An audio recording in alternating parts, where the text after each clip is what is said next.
welcome to another edition of Market Marauders. So today I'll be giving you my top 3 option picks for the week. First things first, hit that subscribe button down below, like, comment, share, and let's dive into it. So my option picks for this week are going to be based off of what's going on in the news. Uh, that's going to be the coronavirus. So some backstory on it: it's a very contagious disease that's spreading around, and um, you know, it's spread to the U.S. and it's spread to other countries, but it started off in China. This is the Washington Post and some of the things that are going on. I'm just going to read a couple of these bullet points for you.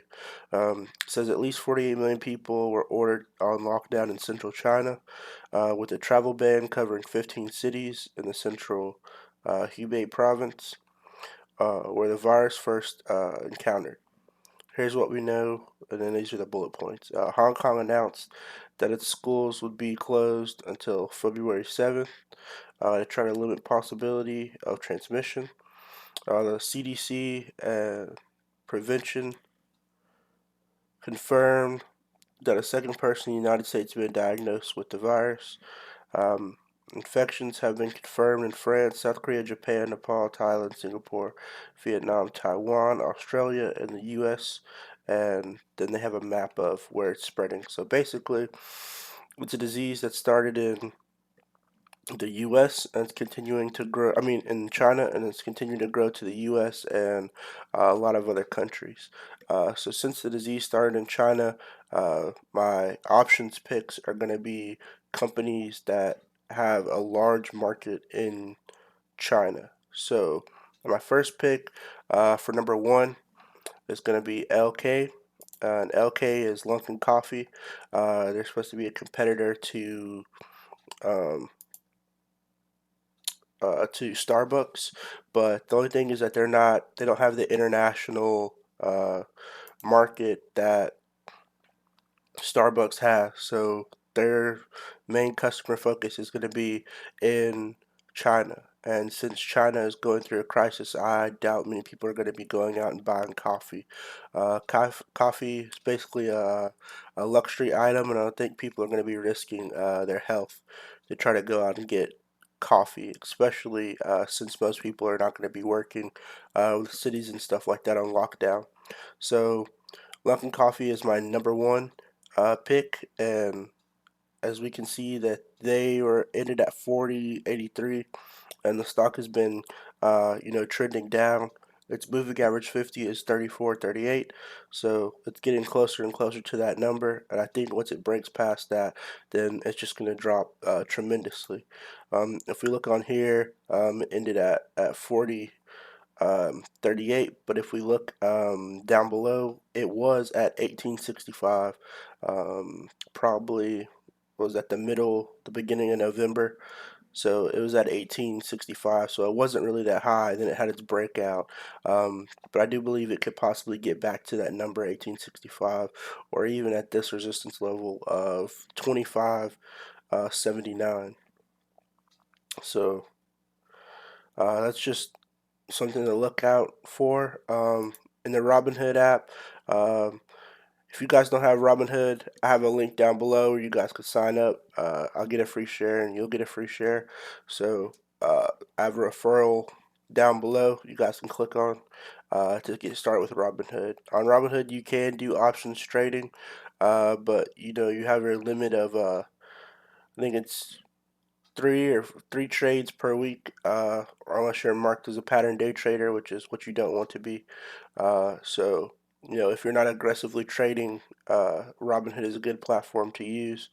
But there are other ones out there like Tastyworks and Webull, but Robinhood's just the one that I have. So if you guys are interested, there's a link down below for that.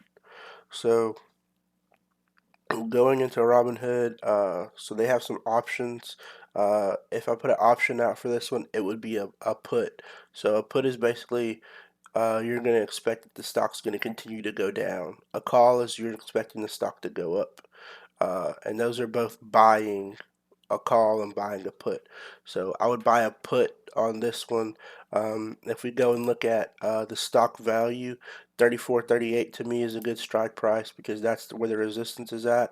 So that's as low as I'd be willing to go with my buying.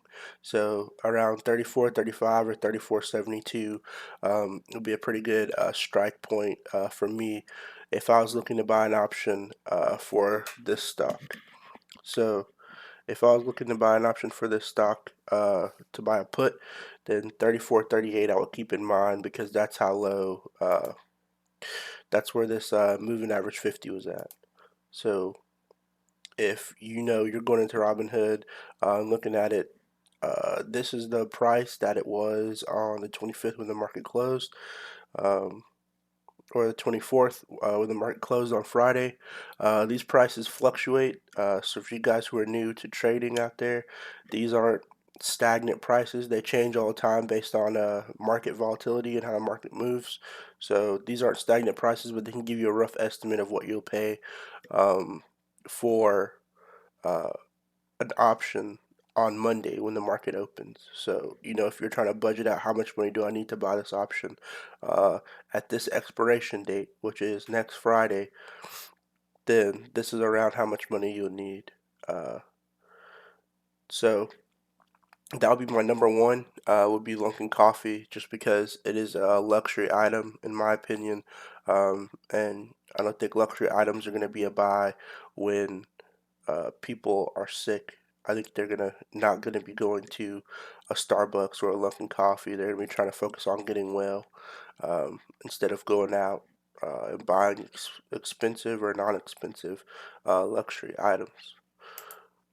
Number two, Alibaba. So I know a lot of people are saying, "Oh, Alibaba may be doing really good because people are going to be buying stuff from Alibaba in China, like medical supplies." But I think the opposite is going to happen.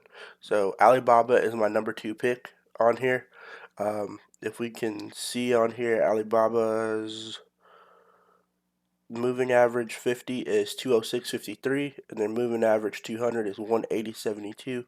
So they are on their way down towards their moving average 50, which is 206.53, and it's starting to become a downtrend since probably a couple of weeks ago. So if we go to another stock chart on here, we can see that right around October they were at 162, and they've had a run since October to about a couple weeks ago they shot up, and then they've gradually been on a downward turn since then. And this is like right around the time like the news broke that hey, there's a virus out in China, and people aren't going to work, and things are being shut down. So that's why I picked this as my number two pick. So if we go into Robinhood, we can see that the put prices are all green and fairly expensive. But if we think about it smartly, 206.53 is the moving average 50. So, and 180.72 is the moving average 200. So 180 I would say would be a good strike price. So if we go to 180, um, we can look on here. This will be roughly the price you'll pay for a put at 180. Now this is saying that it's going to be at 180 by the end of next week. So I'd give you a little buffer in between that. Uh, Probably a little more buffer. So you know the 14th of February, so Valentine's Day. I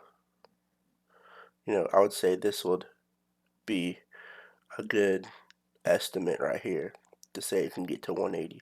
You can always give yourself a buffer when it comes to buying options, because you never know what the market's going to do. Markets don't change that drastically. In most cases, some cases like like Tesla will change, will go up really quick and go down really quick. And there's some other stocks that do that as well. but just for safer bets, you want to give yourself enough time to reflect your pick on whether you think the market's going to go up or it's going to go down. So, always give yourself a buffer. Time is your friend when it comes to options, and it is also your enemy. So, just keep that in mind for you new people out there who are trading options. Uh, you know, give yourself enough time for where you think that the market will reflect your decision, and you'll be good to go. For my number three, my number third stock is going to be Neo, NIO. So if we look at Neo, uh, it has been on quite a big run since about November, about the end of October, around Halloween.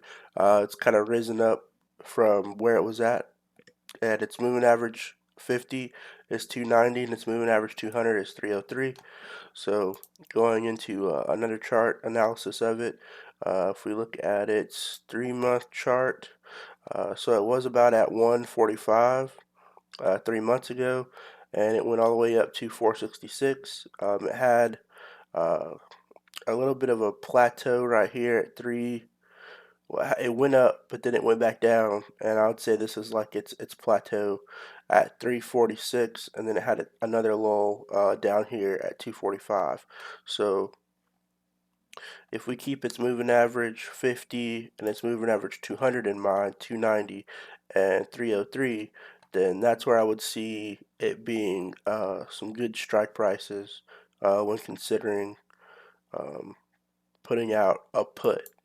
And I would put out a put on this one because just like Lunkin Coffee, Neo is really a luxury stock, and I don't think people are going to be um, focusing on buying electric vehicles to get around places when there's a healthcare epidemic going around.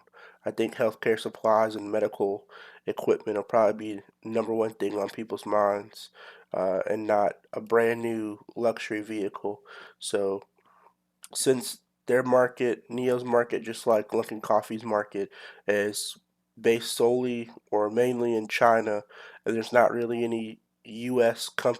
market uh, to help balance that out. Like there are not really any Lunkin Coffee stores on every corner in the U.S., and they're not Neo distribution centers and production factories in the U.S. Then I feel like they're going to be at a strong disadvantage when it comes to their stock increasing.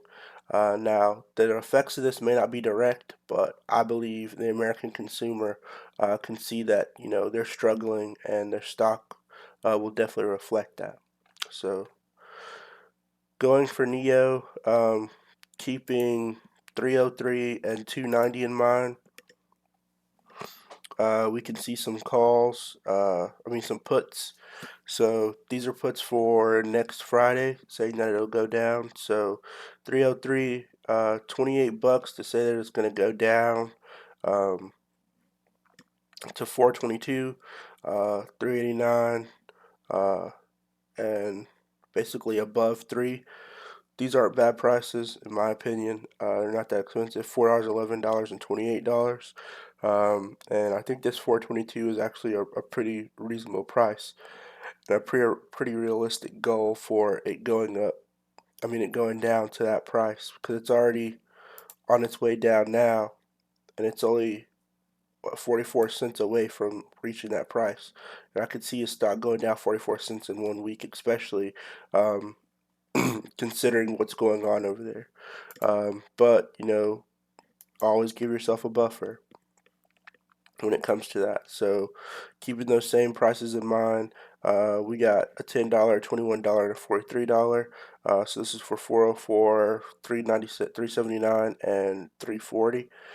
So these look pretty good in my opinion, and they're not that expensive. Also, when you go into options, you don't want to just put your whole check into an option. Just buy what you can, and when you get the profits from that, just duplicate that again. There are always going to be opportunities in the market. Some opportunities are better than others, but you don't have to gamble away all of your money when it comes to options because you can lose a lot and gain a lot at the same time. But you know, try to set yourself a budget of, hey, I'm going to spend this much on playing options, and always consider, you may lose that money. So you're not always going to have good profitable days, and you're not always going to have really bad days. So it's the best of both worlds, and it's balancing both of those along with your emotions to try to, find the best outcome. The goal is to do it smartly and to, you know, consider all the factors that are going into um, your picks and how they'll play out. So, doing your due diligence and your market research on all these companies, not just watching a video like this one, but actually going and reading articles and other videos, because there are other videos out there explaining what's going on and seeing if it makes sense to you, um, first and foremost, because it's your money. So, you know, that's what I do when I pick an option. I say, does it make sense? Um, can I see this happening, and how will other people react to this happening? Uh, so those are things that I consider when picking options, and I think they can be beneficial when making options picks uh, to kind of think outside of the box when it comes to that and kind of predict, how will things play out in the long term. And that's why you want to give yourself a buffer when it comes to uh, picking your options price, because it's more time for you to be right or more time for you to be wrong and to see that you're wrong, or more time for you to be right and see that you're right, and more profits you can make. So, that's just my synopsis on that. Uh, these have been my top three option picks for the week. Uh, Make sure you hit the subscribe button down below. Like, comment, share. Hope you guys liked it, and I'll see you guys next time. Peace.